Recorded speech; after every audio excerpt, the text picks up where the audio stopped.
19รอแป๊บนึงนะครับ19แป๊บนึงนะครับ19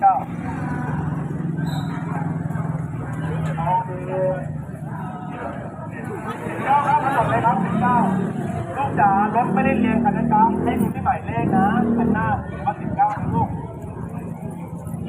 แล้วก็เดินจับมือก้อยด้วยยังล้างอยู่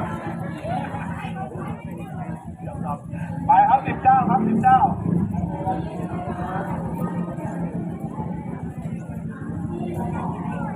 ครับผมไปแล้วคนเลยอุตส่าห์ไปยืนเบิ่งว่าสิส่งลูกชายขึ้นรถเพราะว่าเจนรถคันสุดท้ายยังบ่เห็นออกมา ออกคนละทางกันไปยืนอยู่ประตูหนึ่งออกประตูหนึ่งอุตส่าห์ไปยืนตั้งชั่วโมงหนึ่งว่าสิส่งลูกขึ้นรถบ่เห็นเจ้าเฮ้ยคนเอ้ยป้ารอเบิ่งอัปเดตพู่นแหละรอเบิ่งอัปเดตเมื่อเพราะว่าคุณครูเพิ่นพาไปทัศนศึกษาอยู่ปทุมเนาะปทุมธานีใช่ไปดูพิพิธภัณฑ์